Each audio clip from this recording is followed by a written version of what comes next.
I'm here with Amelia Bonetti, who has been selected by her colleagues as Teacher of the Year at the Charles Treeford School, Public School Number 8. Congratulations, Thank you. Amelia. Thank you. It's a pleasure to see you again.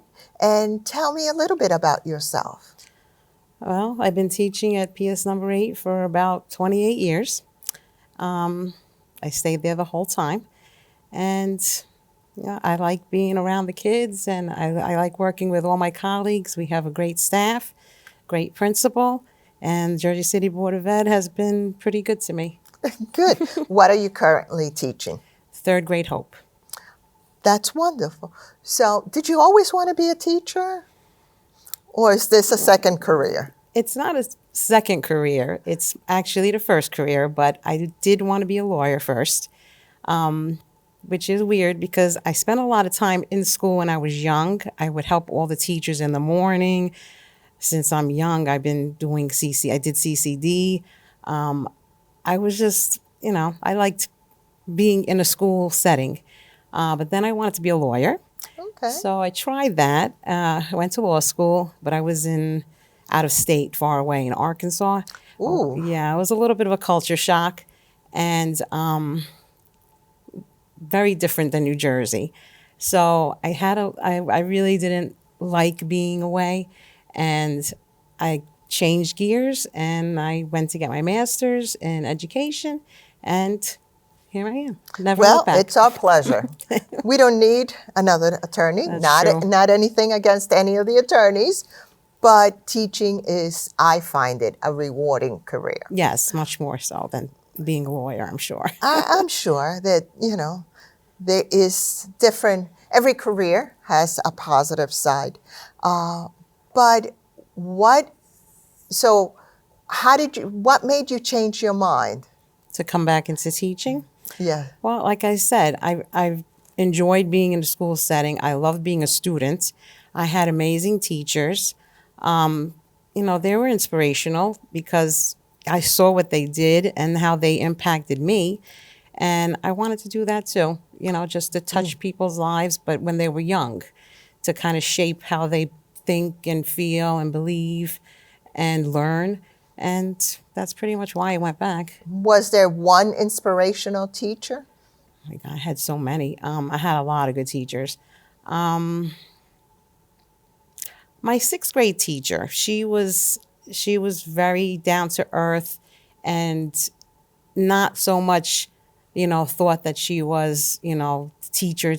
She was very friendly to everybody, and you can go to her and talk to her about anything, and she helped you as much as she could.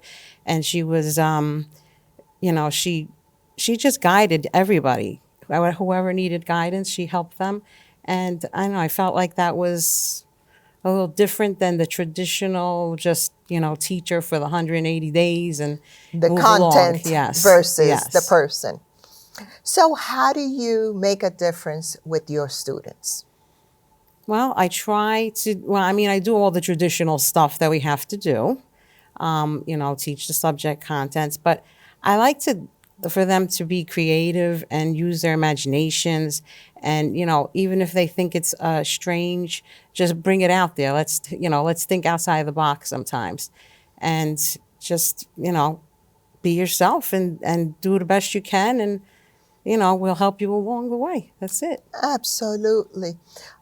Any techniques that you find very successful in the classroom? And I think not just being teacher directed, but I think the peer interaction is good.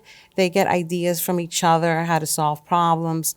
Sometimes when, they work in groups and talk to each other, not just looking to me for the answers all the time. So I try to get them to look and find information, whether it's through their friends next to them or even outside. You got to use all the tools you have at your disposal that we offer them to find the answers and solve their problems. Yeah. What would you tell yourself, the young you, first-year teacher, what would you tell that younger self about teaching that you know today? You have to be flexible, more flexible than maybe I was in the beginning. go with the flow. And each of these children are unique and individual. They come to you with problems you don't know about. Sometimes you know, sometimes you don't. You have to be careful, how you deal with everybody, and just, trying to be understanding and patient with everybody. That's it, because they're all individual. That's what I like about teaching. Each year you come in and it's a new set of students with different personalities and ideas. It's not stagnant like, you go to an office and you're working with papers and stuff like that. So I feel like that keeps it interesting every September. They're never boring. Yes. Children are never boring, No. for sure. So what would you share with the community about teaching that is such worthwhile? I think they need to get involved. I think if you have a school in your neighborhood, be involved. Talk to the kids. See how you could help.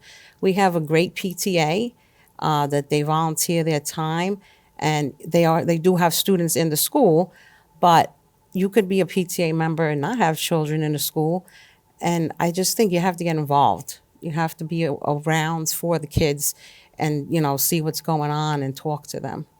It's almost like you're saying it's not just the school's job, but it is the community's It's responsibility. everybody's job. I mean, the parents, we have to work together.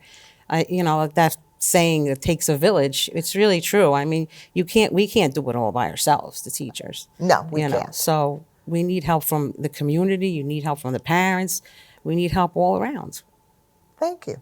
It is obvious that you love your craft, and that this is the reason why you were selected as Teacher of the Year. Anything else you would like to share with our community about teaching and learning? I mean, it's a great job if you want to go into it, and you're always learning. It's being around the kids keeps you, on your toes, and I just, like I said, it's not a boring job. It's it's fresh every year, and we work with a lot of great people. We have a lot of colleagues that are great. Thank you so much. It's obvious why they selected you. Congratulations Thank you, Dr. as Fernandez. Teacher of the Year.